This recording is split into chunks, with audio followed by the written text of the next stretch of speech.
I started trading when I was just 12 years old, and I tried every single complex strategy out there. It took me over 2.5 years to finally become profitable and losing tens of thousands of dollars to learn one crucial lesson. It's that profitable trading is boring. Fast forward to now, I trade for less than an hour and a half every single morning using the same simple setup every day. And I've consistently made over $100,000 a month. I even bought a Lamborghini Huracan Tecnica, my dream car, a couple weeks ago. So in this video, I'm gonna show you guys why you don't need the fancy indicators. You don't need to stare at your charts all day. You don't need to overcomplicate trading to change your life. We'll cover everything I've learned over the last 5 years, everything that cost me thousands of dollars and tens of thousands of hours of time. I'll be showing you guys my repeatable strategy that anyone can start using today. I'll walk you through my exact process, show you real trades using the exact rules that I use, and by the end, you'll have a blueprint that's boring but profitable.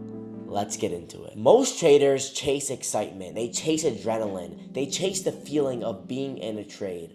But that's going to crush you. The truth is, profitable trading is boring. Successful trading is boring. There's gonna be days where you're just staring at the screen for 2 hours doing nothing, just watching. And that's what's gonna separate you from everybody else. I'm gonna say this again. Profitable trading is extremely boring. So when I was an unprofitable trader, I would come home from school and I'd feel the adrenaline to want to trade, and I would take stupid trades when I got back from school. That's because I was treating trading as fun. I wasn't treating trading as a business. When you start looking at trading as a business, you start to realize that you have to be a boring trader. Less is more. There's 3 core principles of my boring trading strategy, my boring trading system. First things first is that I only trade A+ setups, and I practice extreme patience. I miss a lot of trades. I miss trades every single day, and I'm okay with that. I probably miss 78 to 80% of the trades that I'm looking at. The reason being is I'm very precise with my entry. I'm very patient with my entry.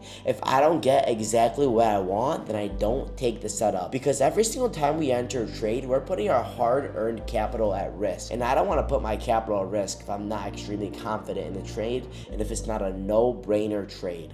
Now, what is a no-brainer trade?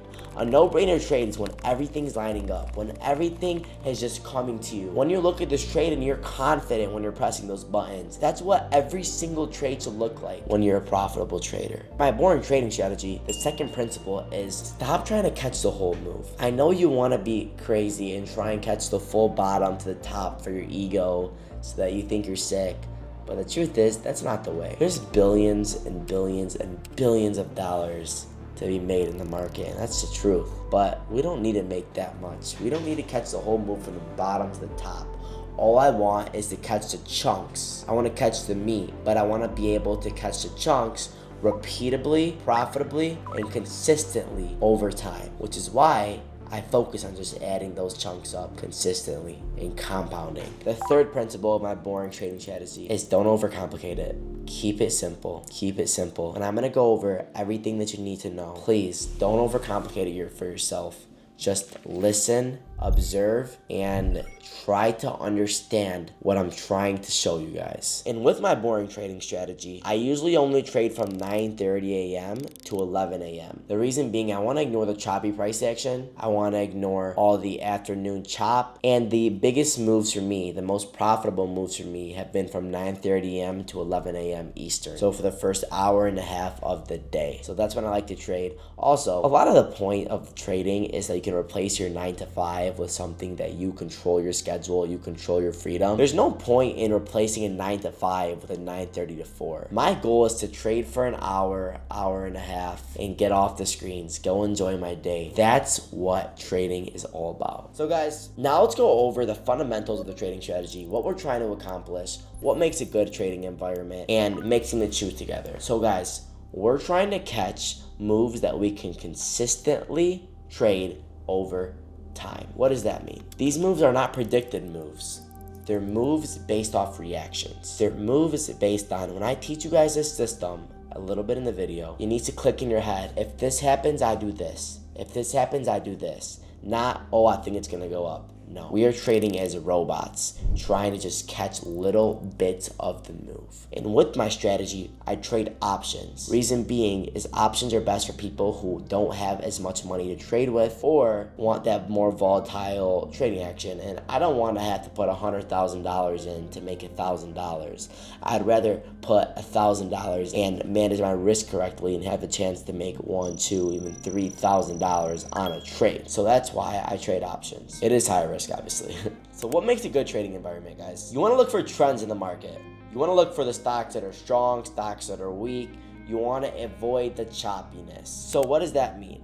It means that your best trading days, the best trading environment is going to be when the whole market's trending one day. When you open your screens, you open your scanner and everything's green, everything's going up. That's going to be the easy money, no-brainer trades, where the whole market's trending, you get pullbacks, you take that retest, boom. So you want to look for not ranges, you want to look for trend days where everything's ripping. Primarily the stock you're looking at and the indexes. So if you have SPY and QQQ ripping and you're trading Nvidia or Tesla, then you're looking pretty solid, as long as obviously you're playing with the trend. Also, guys, you need to understand with this strategy, news not good. So we don't want to trade on days where it could potentially be choppy, like pre-FOMC. We have to be very careful.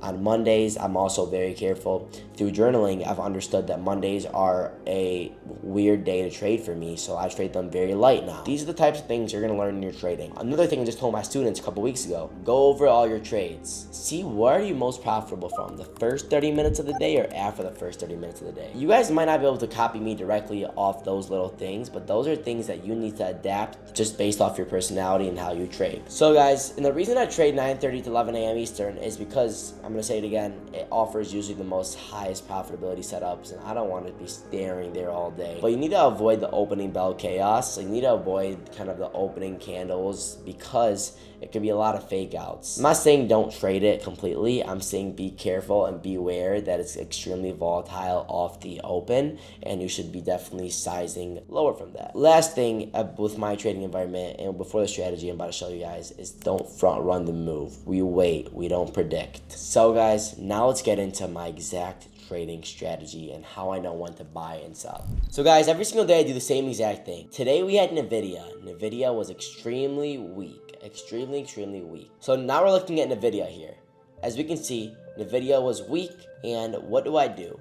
I look at the stock that I'm looking at, and I mark the pre-market high, and I mark the pre-market low. So what is that? You guys see the shaded area from 4 a.m. to 9:30? That's the pre-market. We mark the high of the pre-market. We mark the low of the pre-market. Nvidia was weak, so what are we looking for? We're looking for it to break under the pre-market lows. So what happened? We got a 5-minute candle close under the pre-market low.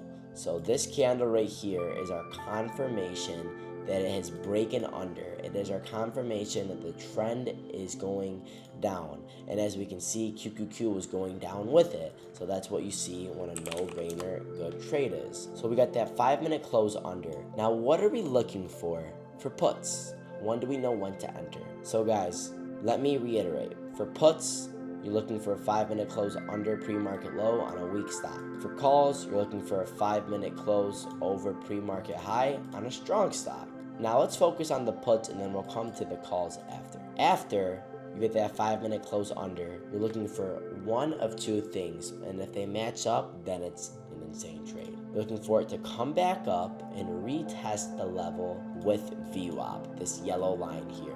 VWAP is the volume weighted average price, and it basically tells us a big volume level, a big volume area for the stock. It's telling you the average trading price of the day, which is always a big area. So we get this 5-minute close under, we get the retest, and we get to pop the VWAP.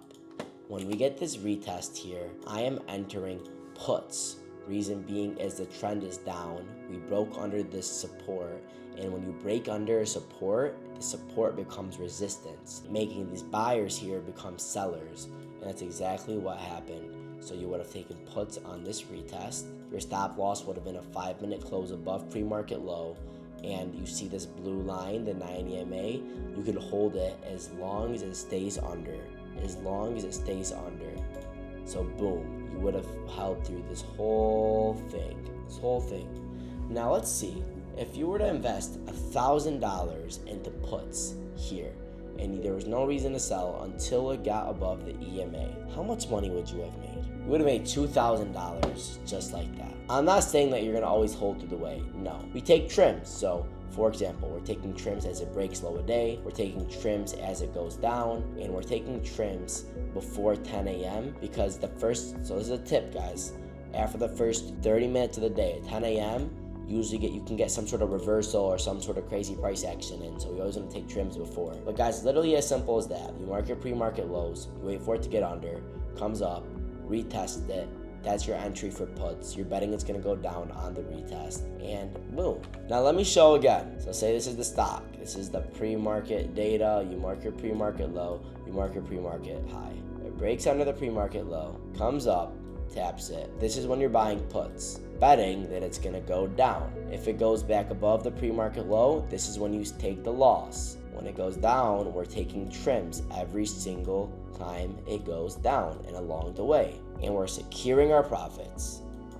So look, NVIDIA, 5-minute close under, it came up, retested. This is where you buy puts, under VWAP, under EMA, looks good, and it dumps. Also the weakest stock of the day, you had QQQ dumping with it, which is always a good sign. Now let's look at an example of a strong one. IWM, you mark our pre-market high right here, and our pre-market low is right here, but obviously it's a strong stock, so we don't care about pre-market low much. We more or less care about pre-market high since we're looking to trade calls. Now what happens here? We get a 5-minute close above pre-market high, and then we come down and test VWAP and we test pre-market high. When VWAP and pre-market high are lined up to each other, or VWAP and pre-market low are lined up with each other, when you have both those confluences on one, that's when it becomes an A+ no-brainer trade.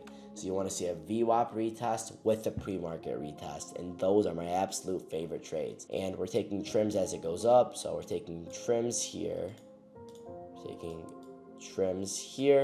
Obviously our entry is right here or here, and then more trims. Obviously the first red candle, you want to take some trims, and then we get all out once it gets under the EMA. But now let me show you guys something. So now it came back down and tested VWAP again. If you would have taken this trade, you would have got stopped out on the next candle. So this would have been a loss. But look how small this loss is. So let's do this. So on this trade, you would have made about $1.30 on this trade. And then on the loss, you would have lost less than 20 cents. That's 1 to 6. That's what you want to see. But after the first retest, that's usually when it's best. So when you get that first retest, 9:30 to 11, that's the best. This is after 11, after our trading condition, so I would never take this anyways. But guys, now let's recap that one. So we have our pre-market high range, we get above pre-market high, come down, test it. We got VWAP strolling around the way, tap, highs. Now guys, trading without key levels is very, very important. So I'm going to go over again. You want to mark your pre-market high, you want to mark your pre-market low, and you also want to mark your previous day high and your previous day low, which all that is, so for example, let's go to NVIDIA. All that is the previous day's low and the previous day's high. You know what's crazy is this is the previous day low, right? Look at actually it didn't really matter, but look where the opening candle kind of rejected off of, right off that level. So in this example, it really doesn't matter. But again, you always want to have those levels marked. Always want to have those levels marked. They're going to be big areas of support and resistance. I promise you guys. So now we have to go into risk to reward, guys. If you flip a penny 10 times and it lands on heads, it's probably going to be 50% of the time, right? That's just what the odds tell you. But what if every time it lands on heads, you win $500, and every time it lands on tails, you lose $100? Anyone's taking that bet, right? That's exactly how trading is, and that's exactly how trading with a profitable strategy is. The only difference between trading and gambling is having a proper risk to reward, having proper risk management. So you have to be very tight with your stop losses, and the reason I love this strategy is because we're buying so close to our stop loss. We're literally buying at the stop loss level. We buy puts here, and if it gets above here, we stop out. And if we win a lot of money. The most you would have lost on this trade was literally 50 cents, and the profit was $3. That's a 1 to 6 risk to reward. That is what you want to look for in these trades. But you have to be thinking of the long run. There's going to be times where you get stopped out and it rips and you're so mad at yourself. It's okay. This is a part of being a profitable trader. This is why profitable trading is boring, because you're going to stop out, you're going to want a revenge trade, but you can't. This is what's going to separate you from a profitable trader, is when you stop out, when you feel like you want a revenge, when you feel like you want to trade with FOMO, what do? Do you give in to your temptations, or do you stop? Do you reassess? And do you understand that you are about to blow your account? So you need to relax. So risk to reward is extremely important. You always want to keep a risk to reward positive. It should always be at least 1 to 2 on a trade. Now let's go over a couple more of these examples. Tesla, we mark our pre-market low. So as you can see, it retested and then it was still VWAP right here, rejected off VWAP, dumped. This is all BS though. Then we get the real retest. But not only do we get the retest, but what is this level? It's called the psychological level. Every dollar, every whole level. So 275, 280, 290, 300, all those big levels in stocks, 100. You have to always mark those levels down. Look at Tesla. So 280 was a support. We broke below 280, we retested it, the support became resistance. Now we're under the 280 level. If VWAP is under pre-market low, you're looking for a VWAP retest. If VWAP is above pre-market low, you're looking for a pre-market low retest. So here, this is pre-market low. So VWAP's under it, looking for a pre-market low retest. Tesla is extremely weak. We get the VWAP retest, and wow, isn't that crazy? We reject right off of VWAP, and we don't go above the EMA. We don't go above the EMA until right here. So right here, you're making, let's see, your entries literally off VWAP. So you don't exit till here.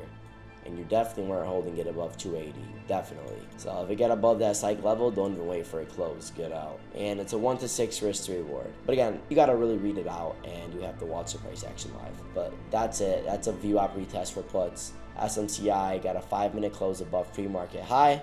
We get a VWAP retest, no pre-market high retest. VWAP is above pre-market high here, as we can see the yellow line is above it. We get a retest, we're above VWAP, we're good. And what happens? Rips the high a day, beautiful, nice little trade. Then comes down, retest again, no reason to get out, boom, rip to highs. VWAP works, guys. Do you guys think we're just bouncing off random levels here every time we come down? We're not. So that's the strategy. It's simple. We trade the retests, VWAP in the pre-market levels, as well as some more key levels. So if you want to practice this strategy, then you can start with paper trading, try it out, see how you like it, start with small slides, review all your trades, journal every single day, every single week, figure out what your winners have in common, what your losers have in common, how to fix it. With your paper trading, be realistic. Don't go put $1 million in an account. No. So you want to start trading with $1,000, put $1,000 in your paper trading account. And then as far as setting up your charts, guys, VWAP, okay, these are my settings. So VWAP, boom. That's my VWAP settings. This is my EMA setting. You can do 9 or 8 EMA, it doesn't really matter. You guys need to develop the right mindset. So now that you guys know the system, you guys know the strategy, you guys know what to do, you guys know what to avoid. I kind of gave you the whole ballpark. You need to understand that trading is a business. It's not a hobby. It's not a gambling. And if you want to treat it as it's not a business, then you're going to lose money. Treat it as a business. Treat it as like, yo, I have to become a profitable trader, or like I'm never going to stop trying, and force yourself to do it. That's the only way you're going to be able to do it. And if you have all these bad habits in your life, if you're just doing stupid stuff, don't expect to be a profitable trader. Don't expect to be part of the 1% of people that make it doing the stuff the other 99% of people don't. No, the only way you're going to make it is if you put your head down, you lock in, you give it your all, you be smart, you treat trading like a business, you stay consistent, you compound your gains, you avoid FOMO, you avoid revenge, avoid emotional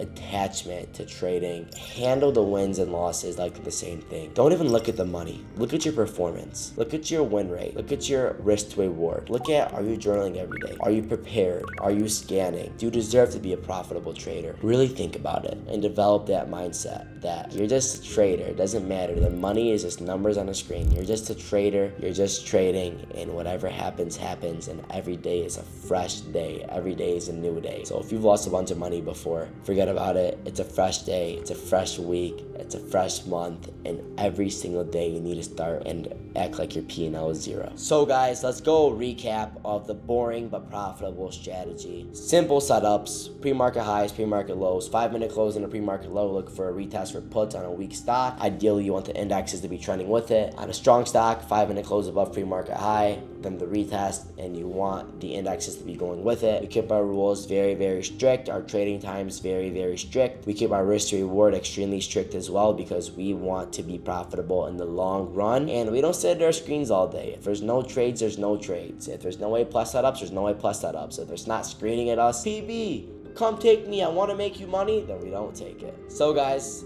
if you enjoyed this video, drop a like, subscribe, follow me on Instagram, and I hope you guys enjoy. Trading doesn't have to be complicated or stressful to make money. I simplify the market, and I think that's where my edge is, and that's why I love trading so much, and I love teaching you guys, is because I know that I have something, and I've changed lives, and I want to just change as many lives as I possibly can. Making a lot of money is cool, but seeing other people make money because I can help them is a lot cooler. Thank you for watching, and I'll see you guys in the next video. Peace.